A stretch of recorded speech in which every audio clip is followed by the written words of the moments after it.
Okay, so welcome. Thank you for having me. I'm Estefany Gallegos. I was, I'll just start off with the meet me. Okay, so my name is Estefany with an E and F and a Y, not the PH or IE. And I just want to say that since I would get a lot of Stephanie sometimes, or I used to at least, I was born in Mexico. I was raised in the San Fernando Valley. So I kind of lived in the valley ever since I was like three, 2.5.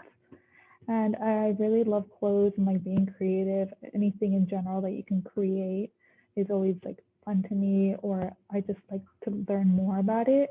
And I also like music. I don't play music, but I really enjoy going to like concerts and like listening to music and discovering everything.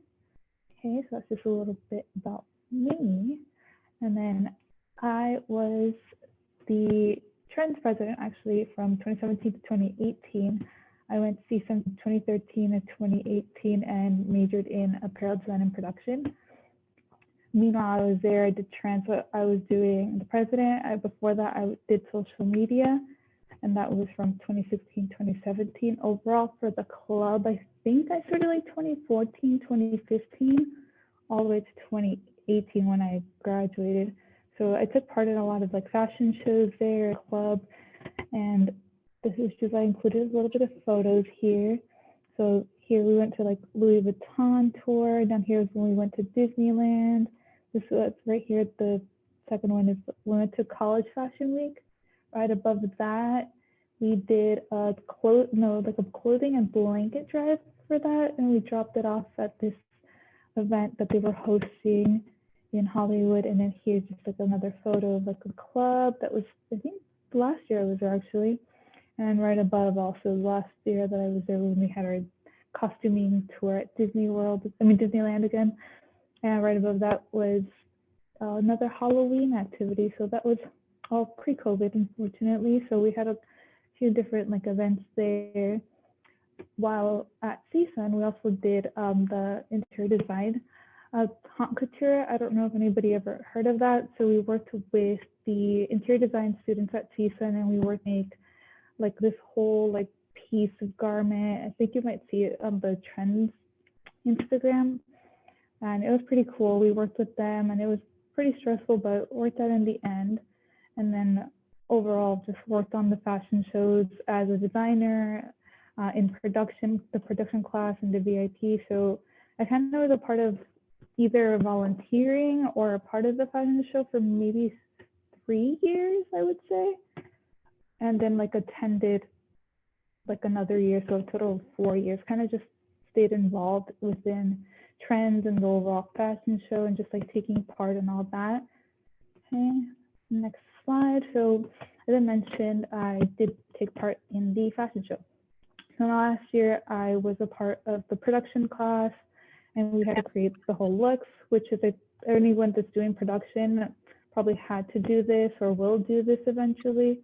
And actually, now that I think about it, I think the fashion show was supposed to take place like this month, upcoming month. So this is just my 5 looks. I kind of just went with something that I wouldn't regularly like make or buy. I just wanted to just have fun with it. So I kind of just made gowns, which I did wear, so put to good use there. Okay, next one. Okay, so overall as my journey, like in terms of experience, I didn't really get started till like after graduation. Before that, I kind of was just doing retail at Express. I did that for like almost 3 years, like 2 years or so. And then I did an intern while at CSUN for Ivan Vuitton Style House. So that was PR and styling, which I'll jump into a little later too and show some examples. So it was there, and that one was for credit. So I did that my last semester. They offered me to stay there and work there, but it just didn't feel right to just stay. And I kind of just took a little bit of a break after graduation, which is then when towards the end of 2018, after graduation, I applied for an internship with the Rachel's Collection to do product development, which that then evolved to doing a full-time internship there as an employee. So I did product development, and then later on, like more like a little bit halfway through, I did technical design. So I worked strictly with like the product development manager and the technical designer, and also production. So I kind of got a lot of hands-on there. And then I'll go into detail and add in a bit more detail about that too. So then towards like the following year, last year, I became the product development assistant for the Rachel Zoe collection. So I worked there like towards the end of the year, working on Rachel Zoe product, clothing, everything that had to do with that there. And then this year, I'm doing the product development for Parachile Curator. Parachile is a knitwear brand, and Curator is like a month, like a seasonal subscription box. Okay, so now we're gonna go back a little. So these are just photos that I have of like fashion shows. So I did a lot of like volunteering, or as my internship, in general, I just try to volunteer as much as I could while I was in school. So like the last 2 years, I kind of spent my time doing like fashion shows and going in, like applying for like LA Fashion Week or Moschino or the different like fashion shows there. So I kind of just added a little bit in there. And so most of these were actually through CSUN. So sometimes you have fashion shows that reach out to the club or like the school as a whole, and they give us opportunities to say, do you want to be a part of this, or do you have time to volunteer here or there? So that was kind of it here. So towards the right, these are all like volunteer work, really. This one right here is like from work. So that one was like, I think a year or two ago here with the models. And then everything else was kind of like volunteer work that I kind of just like really wanted to do. And actually from Moschino, that was through CSUN, what was it? It was Sarah and Aaron Whitaker, I believe. They still have the like fashion show production company, which obviously fashion shows aren't really happening right now, but when they do, I would suggest like maybe reaching out to them, because even though you might be brought on for one show, you might be asked to come back for another, which we did the Moschino one. I think I did 3 years as a dresser. So always reach out to who you know or know of that may have connection. And that was through Professor Shirley Warren that kind of got us looped in there. Next one. Okay, so here's some styling stuff. I did do some styling for my internship and then also like on my own sometimes. So kind of had the honor, I don't know if anybody knows Dolores Huerta, she worked with like Cesar Chavez to do the movement there, and then I did kind of like another photo shoot. This one over here with the like blue cargo suit. He was like my first actual person that I actually styled, and actually like on my own. So I was able to pick out every single look and everything. And then the bottom picture here is just kind of an example of like one time these models were kind of building their portfolio. So that we also had the opportunity to just like style them as we liked based on like what collections and pieces that we had from certain designers and brands there. And then here's Don Benjamin, kind of assisted on that, but kind of took over a little on styling there. That one was fun. Next one. Okay, so since I did do production and learned like sewing and pattern making and everything in those classes, I kind of took what I learned and just make things for fun sometimes. Sometimes I don't finish everything, but I try to. So I do make like little backpacks or tops or anything that I can think of or anything that I want, but sometimes I don't finish it. And then I did this project over here for an old coworker that she has her own brand, and she just needed someone to upcycle a blazer, and kind of took everything in, made it fitted and everything. So always, if you have the opportunity to do like sewing or toque sewing, you can always do something for fun, or like reach out to friends and say, oh, I know how to do this and can work on projects if you need me. But obviously you can charge them too. Okay, so now what I do, I kind of took this little quote, it's like a description on like what I found on the internet.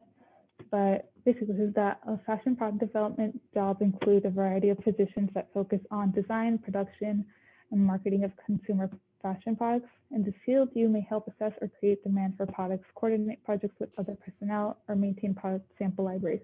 So here, it's a very good example because I work with the design, merchandising, e-com, production team. So we all work together to bring our products to life or confirm products that we may pull from a different brand. So for the knitwear company, we have like initial sketch, have our designer does, and then we take that, select yarns, select colors, and have our technical designer create a spec sheet with all the details and tech pack to include everything that's included to make that piece.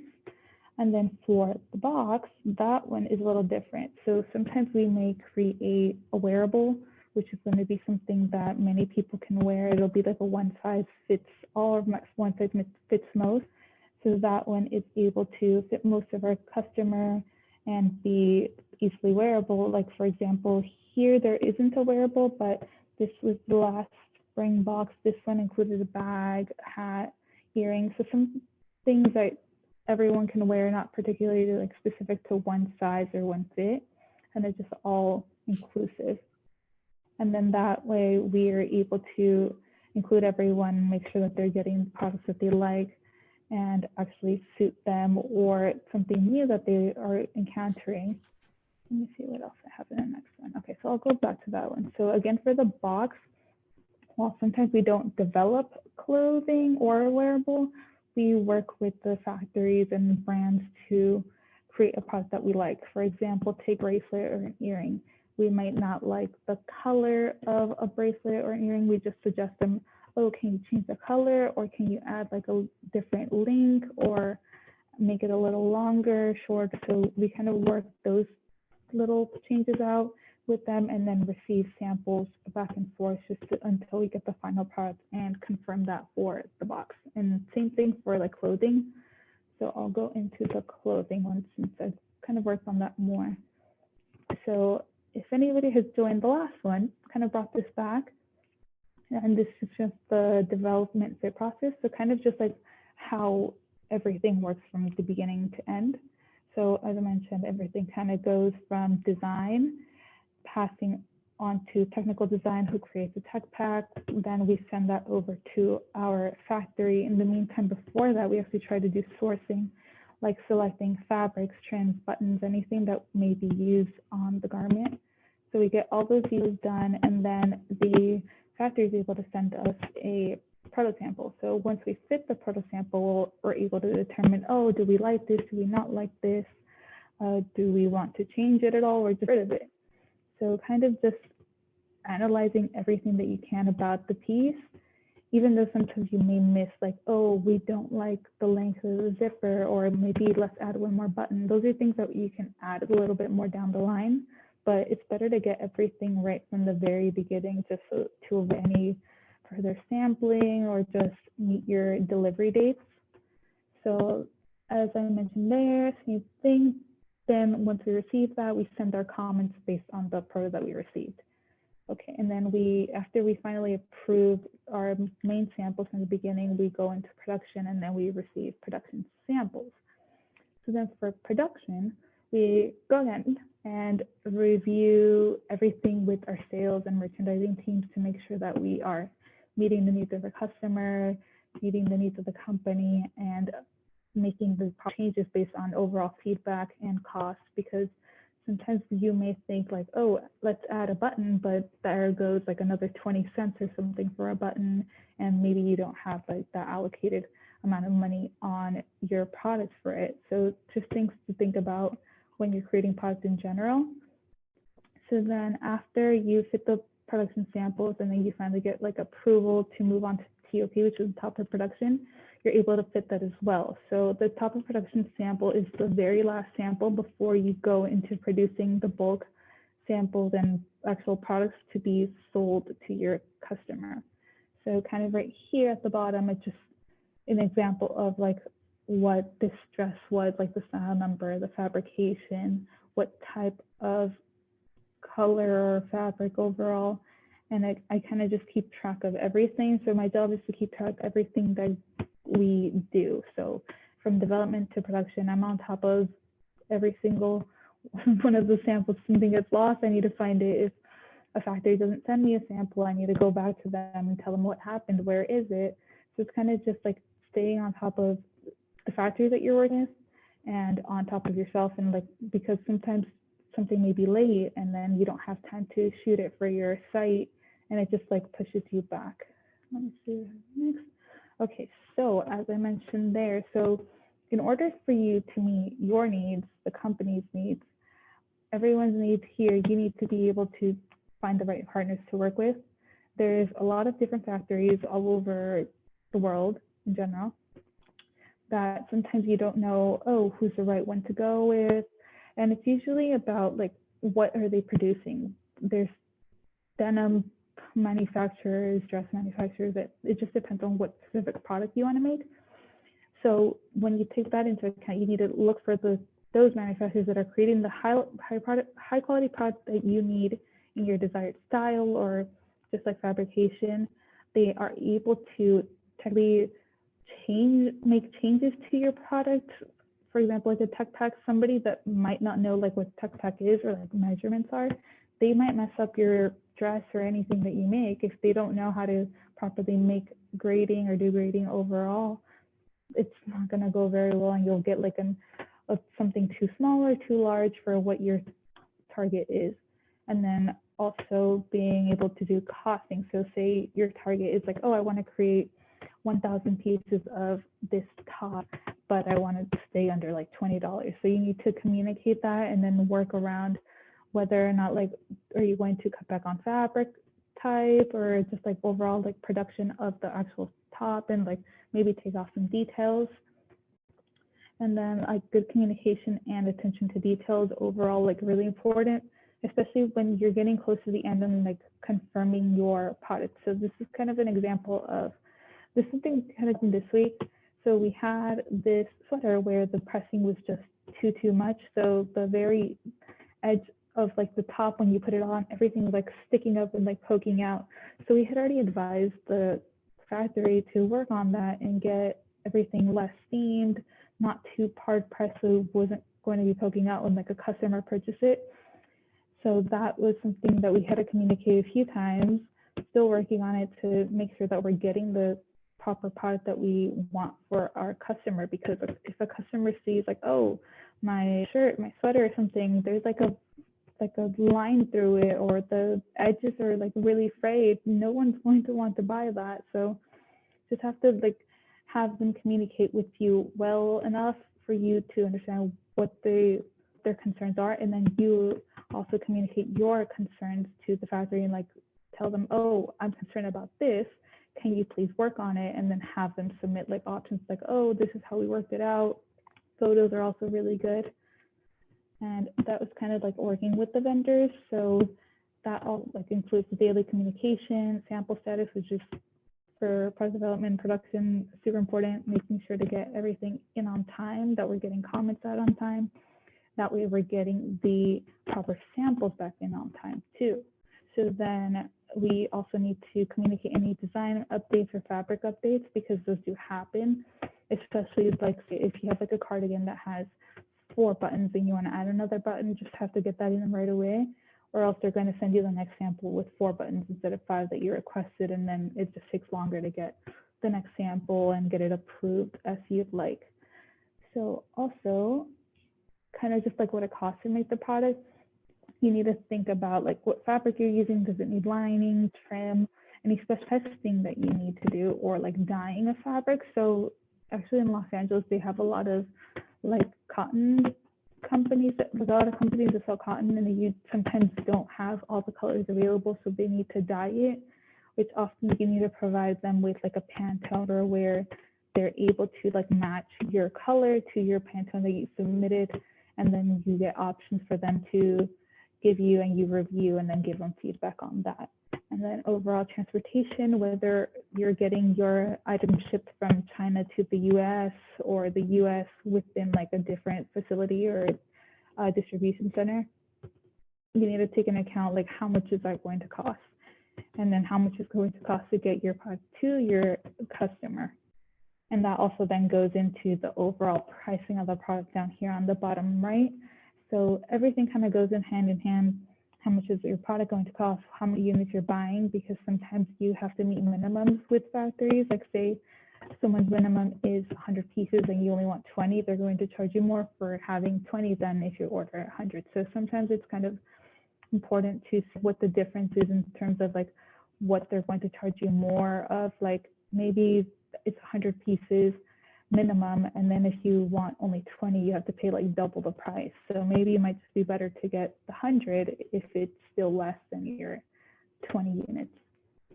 And then as already mentioned, the shipping to your consumer, how much you actually want to make from your product, and how much you're going to, if you're going to offer it for wholesale, how much you are going to make off of that. So kind of just all math there in terms of like how much you want to make, how much you're selling for, and overall how much you'll gain.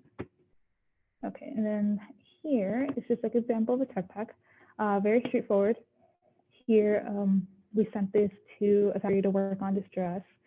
As everything came in, every sample, we measured it, and then after that we send comments. So everything in red is kind of just like changes that had to be made. So this way the factory is able to communicate effectively. We're able to communicate our changes, and they're able to see this. So this is in addition to like actual like just text comments, but these are just like specific measurements for the garment that you measure laying flat.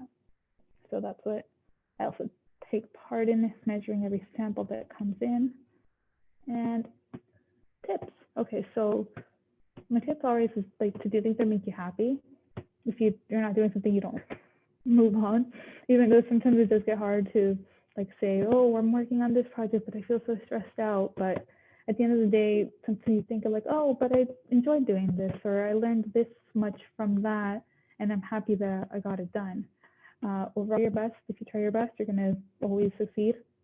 Sometimes it may bring you down, but if you try your best, at least you know that you tried your best and you did all you could for it. And then ask questions. So ask everyone questions, whether that be someone that you're reporting to or working with. If you don't understand things, have them clear things up and say, oh, why is this a certain way? Or how can I do this better? So if you're asking questions and getting feedback on your actual work, you're able to gain more knowledge of how things are done and how to better yourself too, and gain a better skill set. And then in addition to that, if you're working with someone that is doing something that you like or you want to do eventually, get in contact with them, send them a message, say, oh, can I take some time to just talk to you, like how did you get to where you are, or things like that. Or even just like a friend, they're always gonna know what they're doing too. Especially like after graduate, maybe you might be a little stuck. I think we all get a little stuck. You can just like reach out to a friend and say, oh, what do you do? Or what do you work on? Or like, what do you suggest? Because sometimes after college, some friends don't be within that major that you made when you were in school. So just getting like their insight on like what to do and how to do it might be a better option in terms of like getting a job in the fashion industry or any industry in general. And then the same thing also to do internships, side jobs, and volunteer. Whether or not you get paid, it's better to get paid, obviously, and it's a little harder to do that. But if you have the ability to intern or volunteer, do it. I won't say not to do it, but aim for the paid ones, because we don't like unpaid labor. And then just try to. I enjoyed volunteering, so I tried to volunteer as much as I could.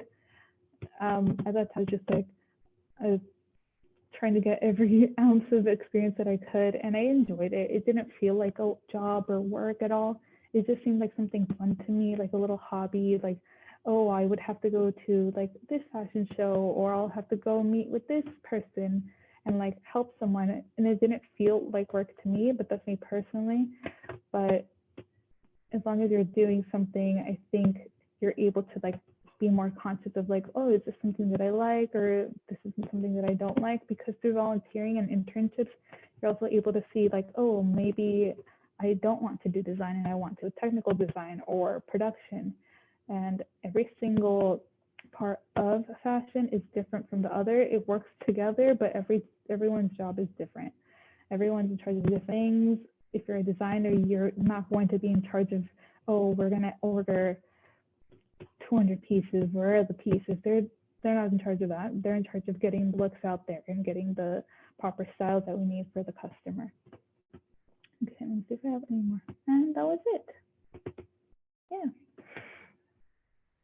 Thank you. If anyone has any questions, you can turn your mic off, or you could always put it in the chat.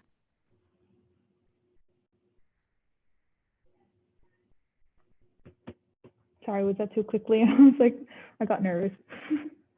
You're good. Stephanie, I just wanted to say thank you. I'm Kimberly. My camera is not working, so you can't see my fine, face. don't worry. But I'm the vice president, and I just wanted to say thank you for coming. And I do have a question. I put it in my notes. So my first question was, what was it like working in a fashion show?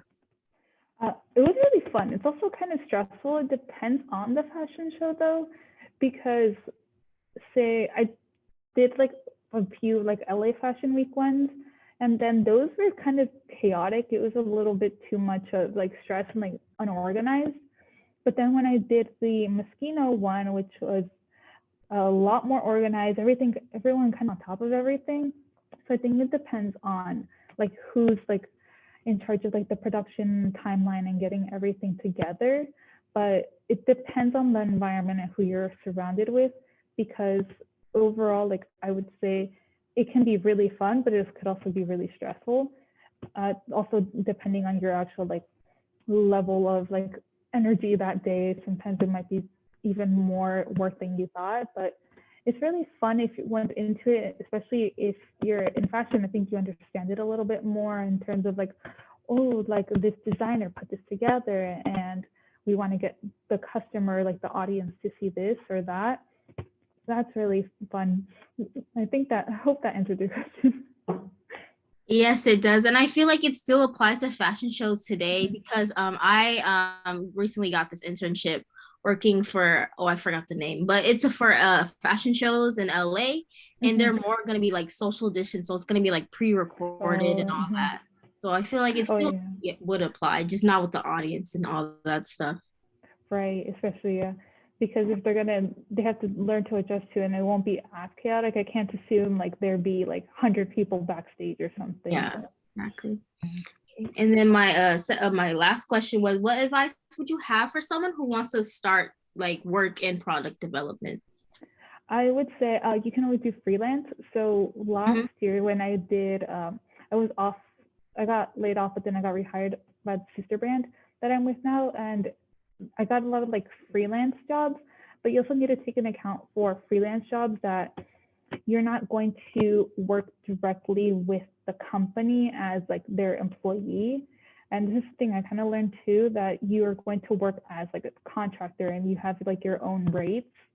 So that's also something to think about, like how much do you want to charge, and like what is your knowledge overall, because they do look for sometimes like people that like to do like have like 5 years experience or something, which I don't have either. But it's kind of just getting as much experience as you can in terms of like maybe you can create like fake products, or like just start working on how you develop, or like how companies work in general to reach out to factories and vendors overall. Because there's actually a lot of great like YouTube videos. I even do it sometimes where they just explain to you like what the process is and like what's the best way to go about certain things. So YouTube is a really good example of like just gaining more knowledge, and also just like doing volunteer work, but limit the volunteer work. I'm gonna keep pushing that. And then internships. There's a lot of, I've seen quite a few internships now. Prom is a little bit more difficult in terms of what I've seen. I've seen a lot of like PR and just like e-com, I think is what I've seen. So product development, I think you can also check in with like a technical designer or a production manager, because we work very closely with each other to make sure the product is being developed properly and accurately. All right, thank you. Those are all my questions. Anyone I had a question. What's like the most like challenging aspect of your job? More challenging, I think, is communicating sometimes with factories, because we work with factories that are in like China, Hong Kong. So it's a little hard for sometimes like time zones in terms of like emailing them too, because while we're working, it's like, say right now, let's say it's 12, they're asleep right now. You're not going to get an answer till like maybe 7 or 8 at night. So I think that's like one of the biggest issues, I think. But obviously you can work around that. Sometimes I'll be emailing people at like 8 or 9 p.m. just to get an answer, because sometimes you need an answer right away, and you just want to get that out there and ready for like the following day if you have a meeting to like give an update on something. You. You're welcome. All right. Does anyone have any more questions? No questions. Okay. So I think we'll end it off early, Estefany. Thank you for coming in to talk to us, and we really appreciate your information. And you guys are all free to leave. Alrighty. Thank you for having me. If you have any questions, Thank you. no. Oh wait. There's a question. In the fashion, which fashion show? Hi. Hi. Which fashion? Either one, just any of them. Any of them? Okay, so let me just go through. Okay, well, CSUN fashion show kind of just did directly through the club or like my class. Outside fashion shows, they were kind of through the club too most of the time. I don't know if Professor Shirley Warren is still in charge of trends, is she? Yeah, she's still the advisor. Okay, so Professor Warren, she was really our main contact for like fashion shows and getting those opportunities, because she was the one that got like notification of like, oh, we need some people for shows. So she was the one that was able to put us in contact and like give us like a sign up sheet, and then she passed that on. And then I'm trying to think of other fashion shows. I think, oh, for the LA Fashion Week, I did an email.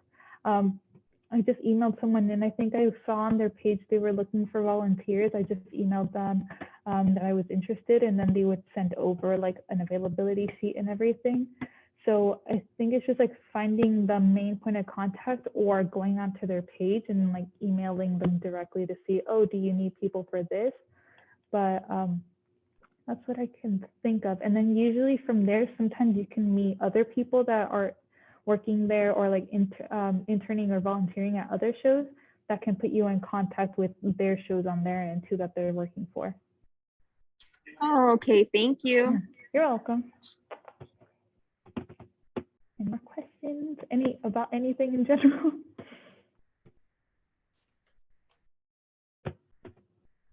No questions.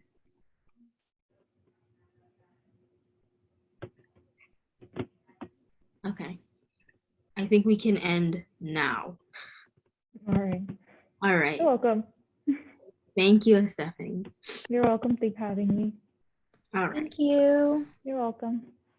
If you ever need anything, just let me know. All right. All right. Okay. Bye. Bye.